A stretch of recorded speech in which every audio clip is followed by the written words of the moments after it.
Chapter 17. Your perfection.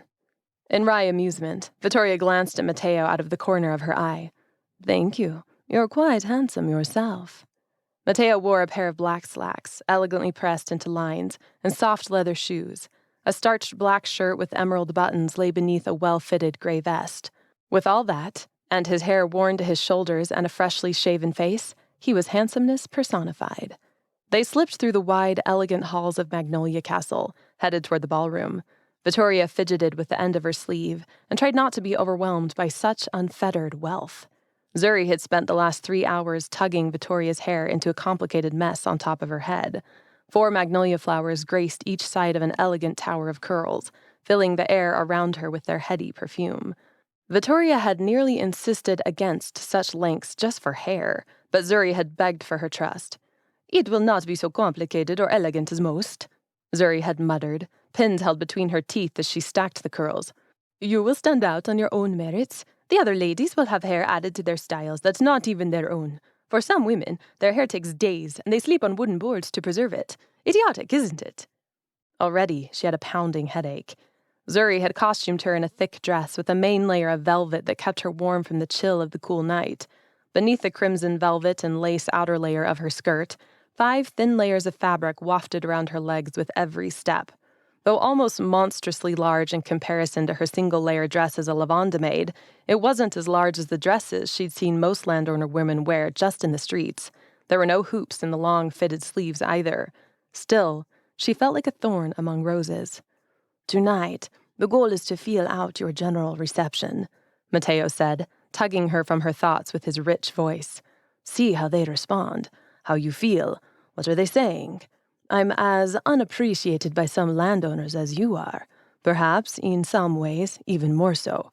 But not all landowners are hostile to me, at least not outwardly. I'll seek them out and talk to them, let their thoughts be heard if it's safe. For both of us, this shall be a revealing evening."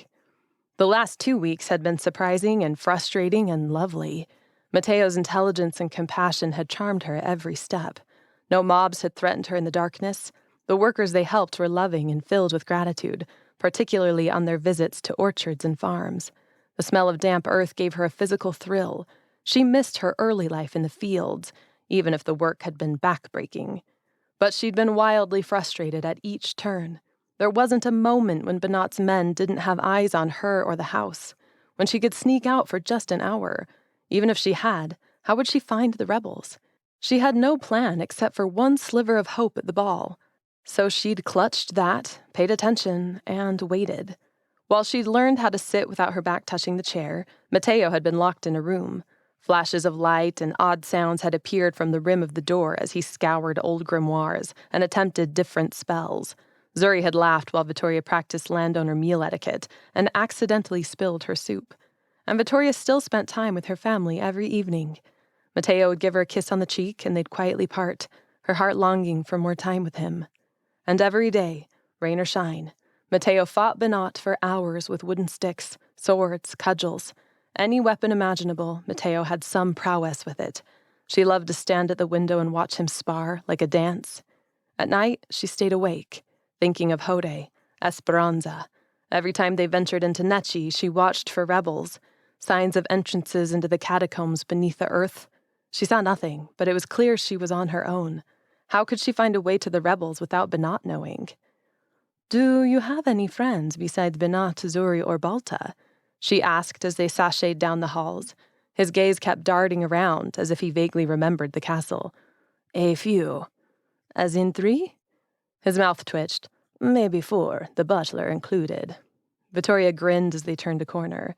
For the first time, she imagined that perhaps they had a shot at changing the network. Together. Surely, such an optimistic hope would carry her through this evening, even if it wasn't true. To bolster her courage, she pictured Aniko, Père, Mère. Mère was bright joy at all the work Mateo sent her way, and Père improved daily. One of Benot's men had constructed a chair with wheels that allowed him time outside. She'd spent all evening with them yesterday. The joy in Aniko's face, and the feeling of his strong little body in her arms, was all the reminder she needed. For them, she could do anything.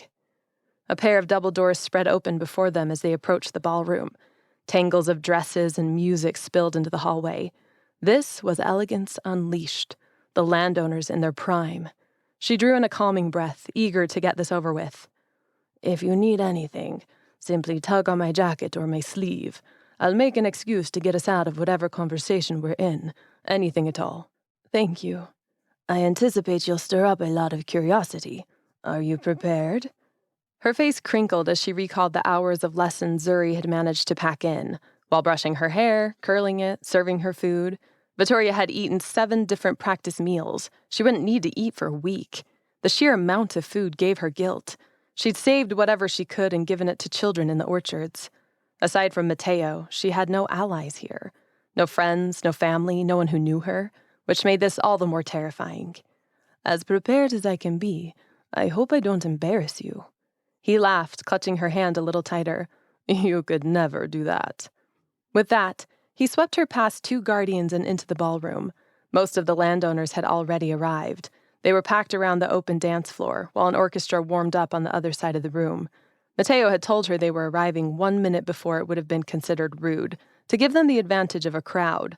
More bodies made it easier to disappear. The dinner laid out was extraordinarily lavish. Oysters and shells with a rich ceviche topping, lettuce cups filled with flaked crab and butter sauce, steamed clams, braised shark steaks soaked in milk, piles of caviar set amongst wafer-thin crackers. It was greater than anything Vittoria had ever seen before. Several witches sat at a long table, already eating and talking. It seemed less an organized affair, more free-for-all. They could mingle, dance, or eat whenever they wanted. Romeo has swamped the room with glamour, Mateo said. He tightened his hold on her arm as they passed 2 landowner wives, necks laden with gems the size of Vittoria's palm. Their hooped sleeves bounced by their waists. Flood you with glory, then shame you for not keeping up. Welcome to the world of the landowners. Still, the dazzling spread of food, the sparkling glasses, the quiet mingle of murmuring voices struck her deeply. There was enough food here to feed her entire coven, enough fabric to clothe all the children in Nechi.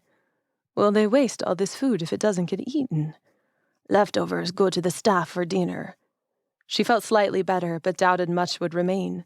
For the next hour, Mateo toured through the ballroom with Vittoria on his arm. Her head turned as she canvassed the area. No friendly faces revealed themselves. Most witches ignored her completely. A few would speak to Mateo now and then, but blithely passed her by. He spoke to her under his breath, telling her names, ages, facts. She couldn't keep up with it all and didn't try. It breezed past her, leaving her with the acute awareness that she didn't belong. And she wasn't sure she wanted to.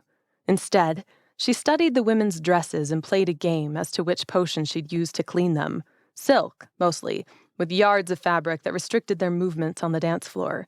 Many wore flowers in their hair, but none were magnolias. Vittoria eyed the driftwood fire in a great hearth that intermittently sent up colorful sparks. Strings of shells adorned the walls. Music, mostly flutes with some low, thrumming drums, played in the background. When the decorations bored her, she turned back to the landowners and thought of what Mateo had said. Try to see them as witches. Vittoria ignored their dresses and tried to see the pain behind their eyes, the witches behind the glamour. What did they worry about? Did such wealth feel slippery? Did they worry about feeding their children also? Most of them pretended to laugh with others. The conversations all felt stilted, strange, as if no one really cared. Could she ever agree with these witches? Ever understand their views? She sensed a hunger for something, or maybe desperation. Once she peeled away the haughtiness, she saw the same unhappiness she'd found in the covens. It was just different here, and all the pomp seemed to cover up their own bleak reality.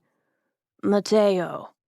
A voice called out to them, drawing her attention. Balta stood near the left wall in an obnoxious emerald green outfit, a goblet in his hand. He raised it, then beckoned them closer.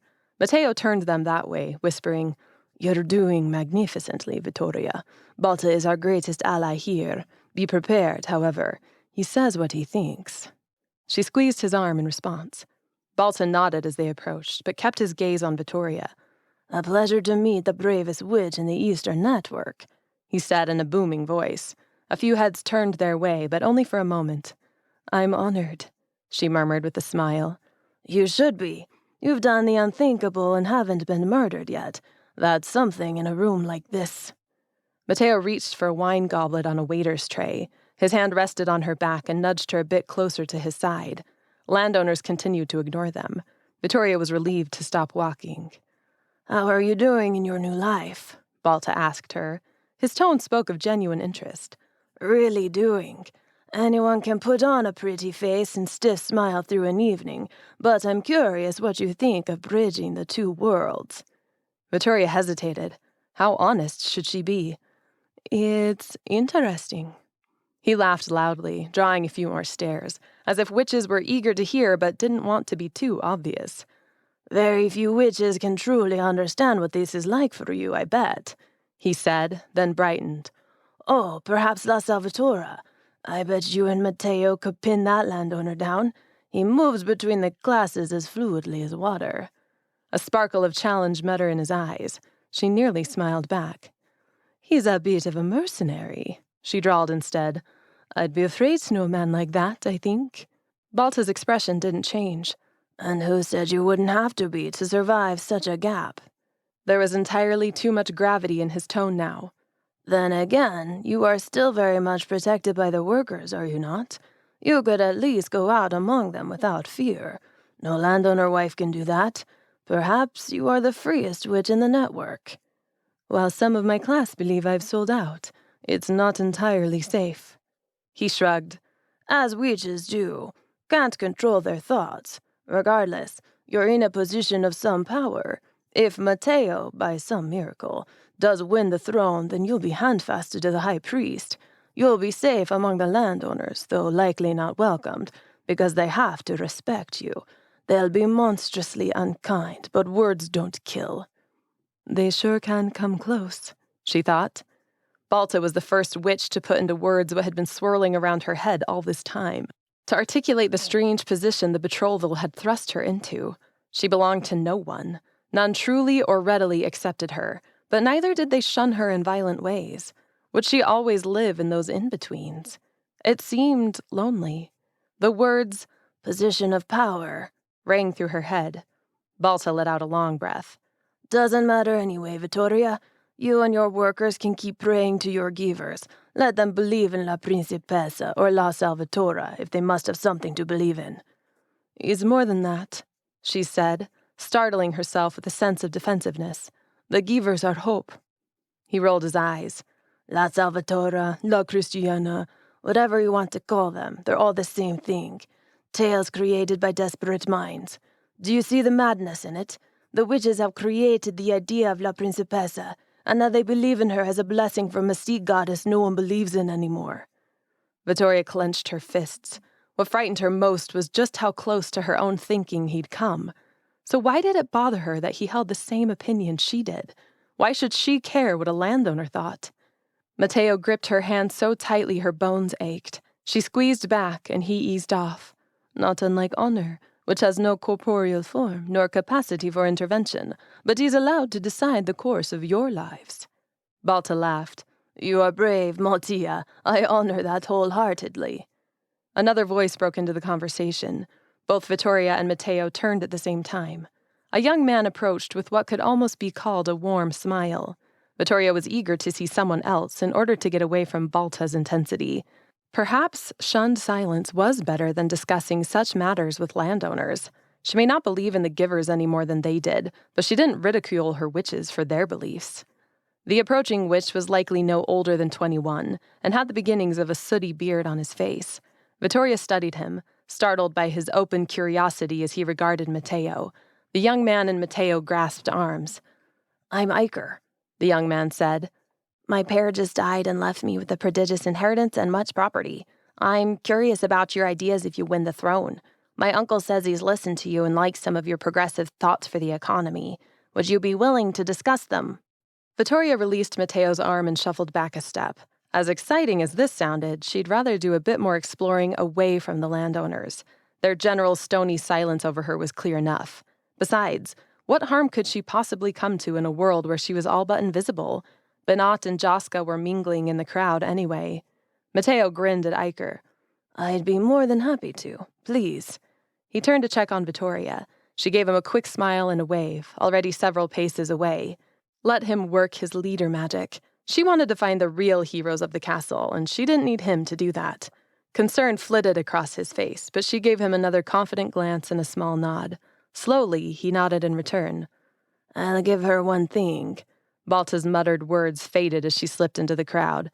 "She certainly has courage, doesn't she?" Vittoria eased into the throng of witches.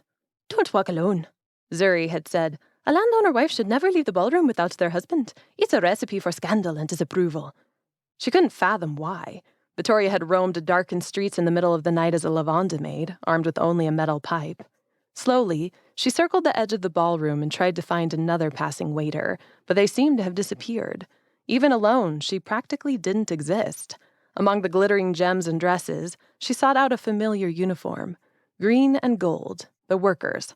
Not an easy task, considering most workers were trained to be unobtrusive. Her best bet would be to wait near the food. Even there, the dishes seemed to refill by magic, somehow. Finally, she found a worker. A butler, she imagined. He wore an emerald uniform with gold edging and a white shirt underneath. He had to be middle-aged, which was almost ancient for a worker. Then again, castle workers lived in a bubble. They were mostly born and raised here, never allowed to leave the grounds, constantly assessed and tested to be sure the nobles in the castle would be safe from them. They lived in quarters behind the castle, not in leaky hovels in the street. While they might not eat a lot, they did eat more. This butler had thinning hair, a trimmed goatee, and hazel eyes. He roamed just along the edge of the ballroom and seemed to be looking for something. Whenever his eyes swung her way, he gazed beyond her, as he would any other landowner. She winced. Would they all see her as another landowner now? That felt unacceptable, but inevitable. Of course, the landowners would always see her as a worker. Balta's assessment had been spot on. With her shoulders straight, she approached the butler with a warm smile. "Allô, I'm Vittoria." A brief second of confusion registered on his face, then gave way to understanding.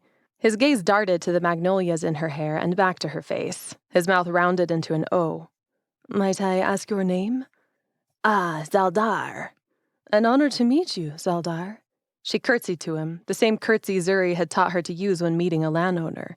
Behind her, someone gasped. Alarm filled Zaldar's gaze.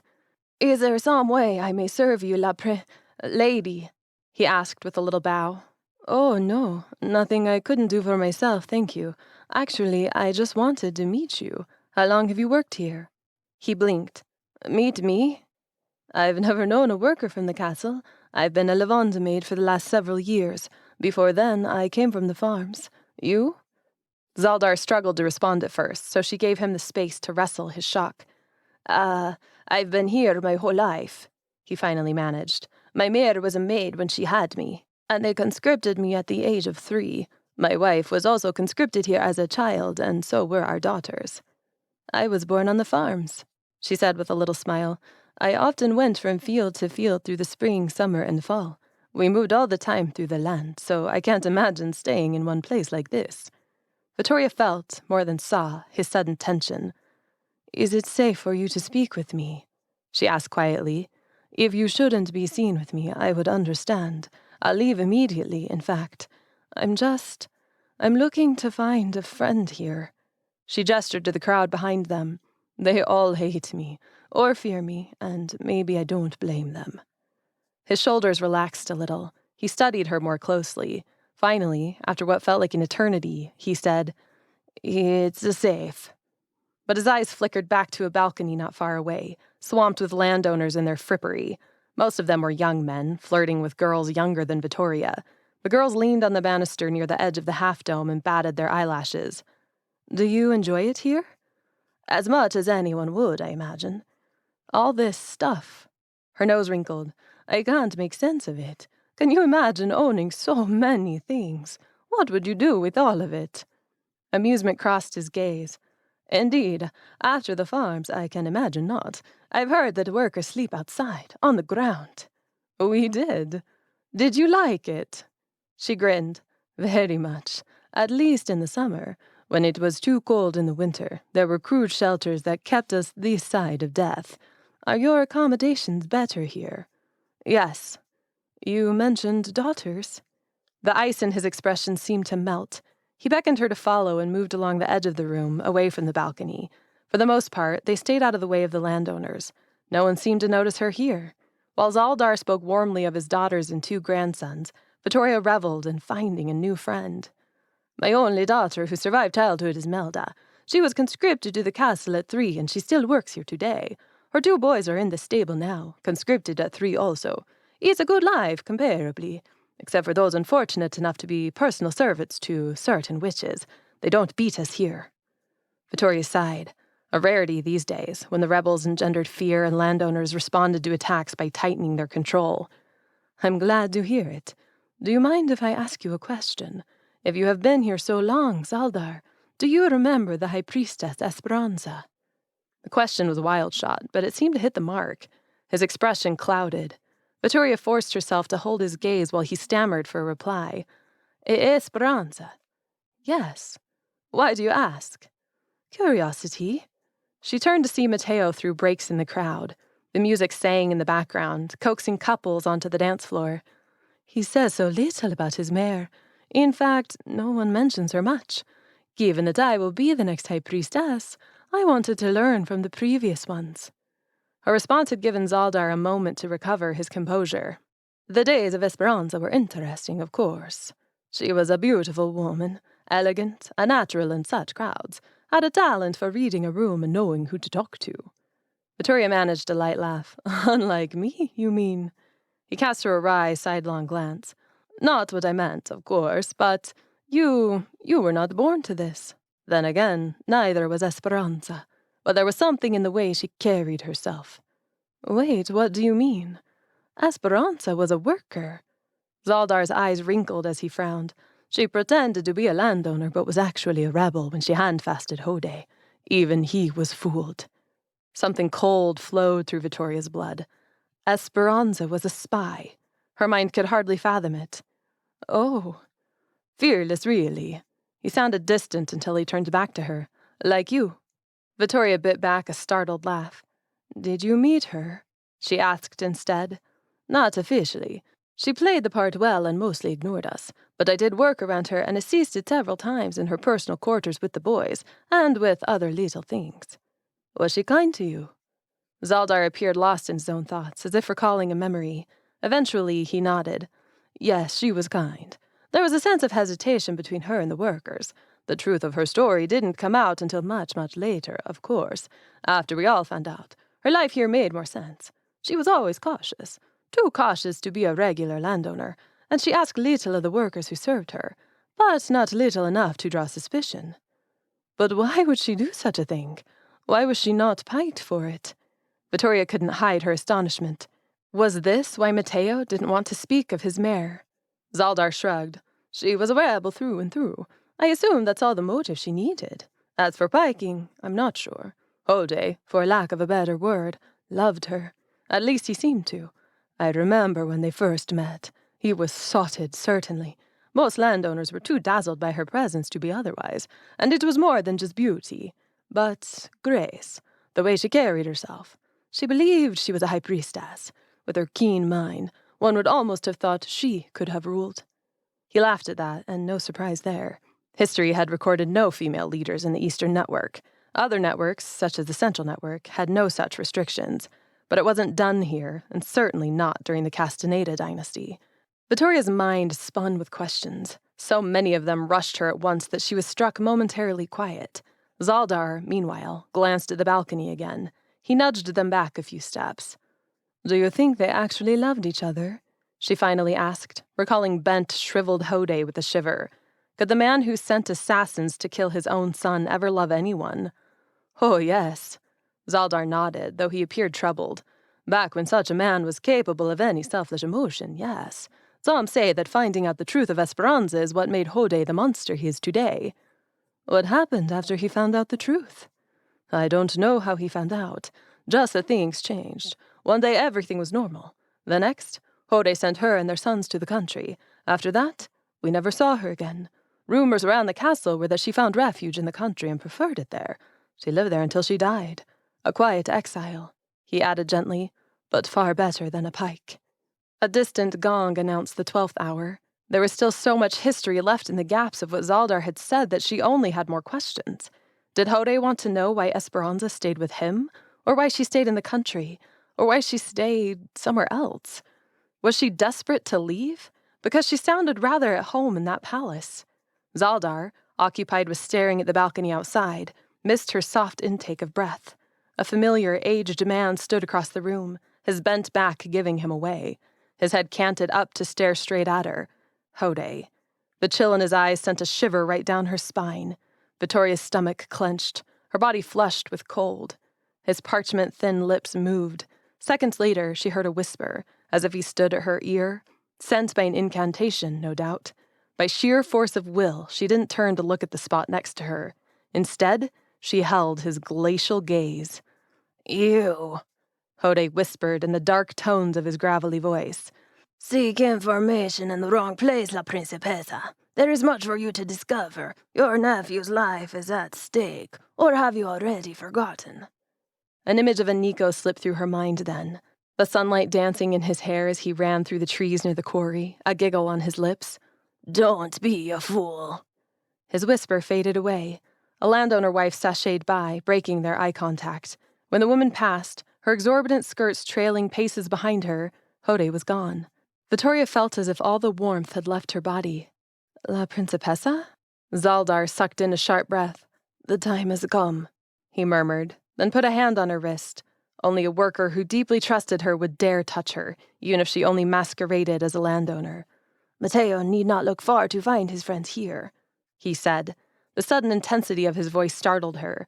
"Castle workers are considered apart from the others, but we aren't. We think of ourselves as one of you. Keep that in mind if the worst happens, for all will need saving. Go to the far edge of the room immediately. Take your betrothed with you and wait there. I'll come find you and help you get—" A distant screech cut through the air, like a flute had gone off key. A stunned silence followed for half a breath just as a scuffle broke out on the balcony. "Go, Vittoria!" Zaldar cried. "Run!" Shouts came from the edge of the room.